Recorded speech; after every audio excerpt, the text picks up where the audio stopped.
Turma do Propósito, uma boa noite. É um prazer estar com você aqui no final desse dia. Eu espero que seu dia tenha sido excelente.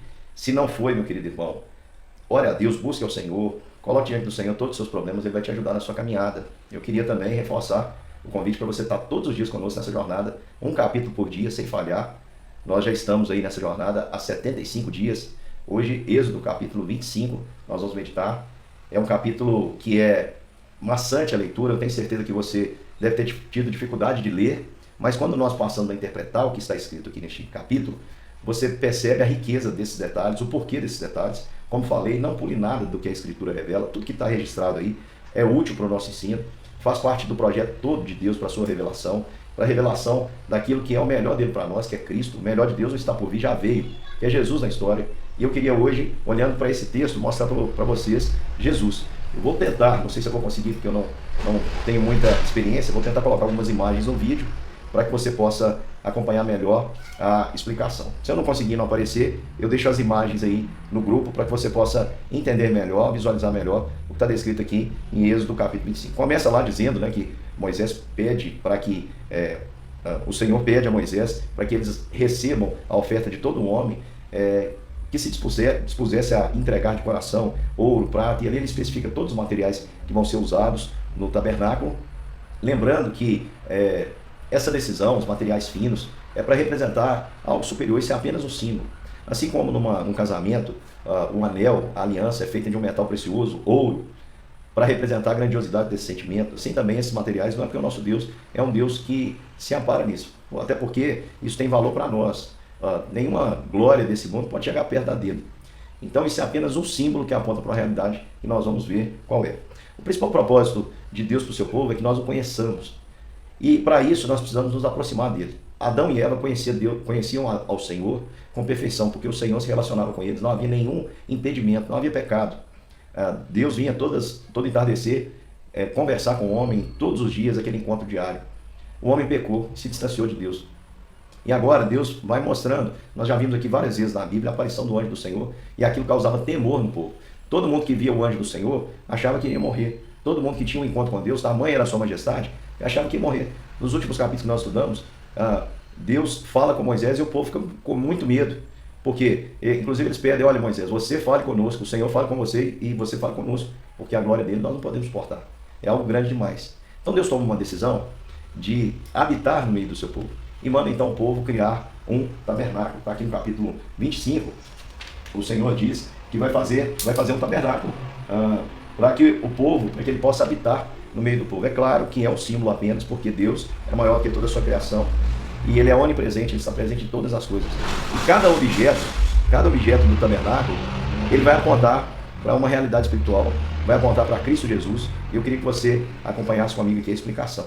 Muito dessa explicação eu retirei do comentário do nosso irmão queridíssimo, reverendo Hernandes Dias Lopes.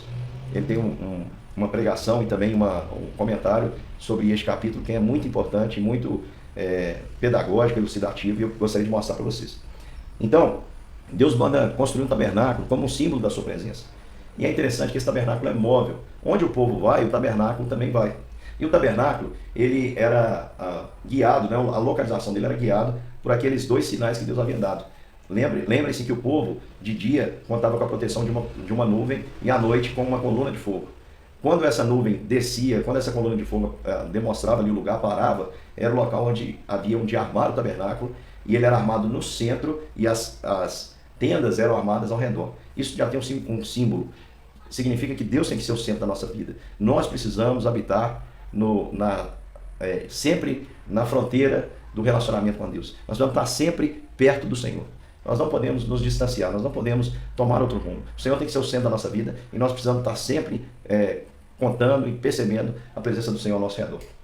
E ali, o projeto de construção não vai vir da mente de Moisés. Não é um projeto de decoração. Moisés não teve a ideia de fazer 3 salas, 3 ambientes e colocar ali alguns objetos. Não. Era um projeto vindo da parte de Deus e tinha alguns propósitos significados. Vamos lá. Para começar, do material. O material, ele representa, Deus escolheu a madeira de acácia. Por quê? Porque é a madeira que tem mais no deserto, né? Não é encontrada tão facilmente, mas o que se encontra no deserto é a madeira de acácia, que nenhum carpinteiro gostaria de trabalhar. ela é uma madeira seca, dura, cheia de nós, e essa madeira representa a nós. Como assim? Você falou que o tabernáculo representava a presença de Deus? Sim. Mas onde Deus habita? No meio do seu povo. Então, Deus escolhe habitar coisas duras, coisas difíceis, como o meu coração e o seu. E para trazer essa madeira, os homens teriam que procurá-la, arrancar a raiz dela, trazer para serem cortadas. E aí a gente aprende que nós nunca vamos à presença de Deus se nós não abrirmos mão das nossas raízes. Nós temos que ser transplantados de um lugar para o outro. A Bíblia diz que o Senhor Jesus nos tirou do império das trevas e nos transportou para o reino do Filho do seu amor. A madeira de acácia ali, então, Moisés recebeu a ordem que elas deveriam ser cortadas em partes iguais. Para que isso? Para mostrar que diante do Senhor, diante de Deus não há diferença entre um e outro. Nós todos somos iguais diante do Senhor. Não existe nenhum melhor. Na verdade, todos, a Bíblia diz, pecaram e carecem da glória de Deus. Nós estamos nivelados por baixo porque todos pecaram e carecem da glória de Deus. E é interessante que as madeiras não deveriam ter espaço, elas deveriam ser entrelaçadas. Tinha que ter um engate ali para que elas seriam cortadas e seriam como uma só peça, porque ficariam engatadas. Isso significa o propósito de Deus para o seu povo. Nós estamos juntos, estamos unidos, pertencemos um ao outro. Eu preciso de você, você de mim. Nós compartilhamos dons do Espírito e esses dons edificam a igreja do Senhor mutuamente. Não, ninguém tem todos os dons, ninguém pode viver sozinho. Nós precisamos nos relacionar. É tão profundo isso que as Escrituras vão nos dizer o seguinte, que quando um sofre, todos sofrem. Quando um se alegra, todos devem se alegrar. Interessante que a posição dessas madeiras deveria ser na vertical e não na horizontal. Na vertical, porque Deus quer o seu povo de pé. E a base dessas madeiras de acácia era de prata. A prata é um material precioso, representa a redenção. Foi usado cerca de 2 toneladas de prata para a composição aí do tabernáculo e 1 tonelada de ouro. Então era madeira de acácia dura com base de prata. Você é madeira de acácia, é difícil, mas a base é de prata. Isso significa que você é uma árvore que não tem muito valor, uma madeira que não tem muito valor, mas o Senhor te redimiu, te pôs de pé e comprou você por um preço. Você está redimido. E essa madeira de acácia, que era um material, vamos colocar aí, um material muito simples, diante de outras madeiras que tinha lá na época, ele foi revestido de ouro. Quem via de fora não via a madeira de acácia, mas via o ouro. O que esse ouro representa? O que Deus fez por nós. Deus pegou a nossa vida, que não valia nada, nós estávamos mortos dos nossos delitos e pecados, e Ele nos cobriu da sua graça e da sua glória. E hoje nós temos um valor altíssimo para Ele, muito mais do que prata e ouro. Nós só podemos transmitir o valor para nós nos elementos que conhecemos. Mas a Bíblia nos diz que o preço pago por nós, por mim, por você, foi muito maior do que prata e ouro. Foi o sangue de Deus, o sangue do Filho de Deus na cruz. Portanto, hoje nós somos revestidos de ouro porque Deus nos dá esse valor. E Deus escolheu fazer esse tabernáculo em 3 ambientes. Então essa madeira de acácia seria feita para construir 60 colunas, teria um portão. A primeira parte é um pátio, como vocês vão ver na imagem, aqui no vídeo ou no grupo, tá? Vai ter essa parte que se chama pátio ou átrio, tá? A segunda parte é o lugar santo. E a terceira parte, onde tem um véu, é o santo dos santos. Em cada parte tem utensílios específicos. Quando se chega ao pátio, o pátio representa ali o local onde tudo começa. Há um altar do sacrifício. O sacrifício, um animal era imolado ali no pátio. E isso representa algo para nós. Representa que para chegar a Deus, que está lá no Santo dos Santos, atrás daquela cortina, para se chegar lá, tem que se passar pelo sacrifício. Não dá para se chegar a Deus sem o sacrifício. Porque o salário do pecado é a morte. O nosso pecado nos separava de Deus. Ali no Antigo Testamento eles imolavam animais, cordeiros, por exemplo. Só que isso era apenas um símbolo do que estava para vir. Quem morreu por nós, quem tirou o pecado do mundo de uma vez por todas, de maneira que a gente não precisa matar mais nenhum cordeiro, é Cristo, o Cordeiro de Deus, que tira o pecado do mundo. Ninguém vai ao Pai senão por Ele. É por isso que a primeira coisa é passar pelo altar. A pessoa chegava ali com a sua oferta. Nesse caso, no Antigo Testamento, o homem levava um animal, porque esse animal representava a sua esperança na redenção que viria. É por isso que ele levava esse animal. Quando chega o momento certo, quem apresenta o sacrifício por nós é o próprio Deus. E Ele apresenta o Cordeiro perfeito. É Deus quem leva Cristo à cruz por amor a mim e a você. Cristo paga o preço. Por isso, sem derramamento de sangue, não há remissão de pecados. Tem que ser derramado sangue para depois haver lá a remissão dos pecados. Após o altar, logo à frente tinha uma bacia. Aquela bacia era para que o sacerdote que iria levar o sangue se lavasse. O que ela representa? Ela representa a palavra. Porque depois que nós recebemos a Jesus, nós somos purificados. Cristo pagou o preço pelos nossos pecados, mas nós precisamos nos lavar na palavra continuamente. Cristo deu essa lição. Ele diz, vós estáis limpos pela palavra que você tem falado. Ele disse lá no dia da ceia, da última ceia, ele disse, olha, vocês precisam só lavar os pés. E nós precisamos da palavra de Deus para nos purificar todo dia, meu irmão. O sangue de Jesus nos purifica de todo pecado e nós somos lavados, renovados dia a dia pela palavra. Depois que o sacerdote se purificava pela palavra, entendeu a voz, a instrução de Deus, aí eu já estou aplicando, né, para nós, entendemos o que Deus quer de nós, então nós vamos agora para a presença. E quando chega ali na parte interna, nós vamos ter 3 mobílias muito interessantes. Nós vamos ter de um lado a mesa dos pães, do outro lado nós vamos ter a mesa com candelabro, lá na beirinha do véu nós vamos ter o altar do incenso, e atrás do véu nós temos a arca da aliança. Eu vou explicar para os irmãos cada um. A mesa onde estão os pães eram pães sem fermento, pães da propiciação, pães do favor divino, né? Propiciação significa isso, o favor é algo que é propício. Então esse pão, ele era trocado todo sábado, ele era renovado todo sábado. O pão aponta para Cristo. Cristo é o verdadeiro pão. O pão que alimenta, e a Bíblia diz que é o pão em toda a Escritura, ele representa aquilo que o alimento que é o suficiente para o dia. E é aquele também que nós podemos compartilhar. Jesus ensinou, o pão nosso de cada dia, o pão é nosso, então não é só meu, de cada dia dá-nos hoje. O pão verdadeiro que nós precisamos, aquele que traz verdadeiro contentamento, não apenas uma satisfação da sua fome física, mas aquele que satisfaz a sua alma, o vazio da sua alma, o pão que verdadeiramente alimenta é Cristo Jesus. Do outro lado, nós temos o candelabro. E o candelabro ele tem uma característica interessante. Ele tinha hastes, tinha o local do azeite e tinha a ponta, que era onde colocava-se o fogo.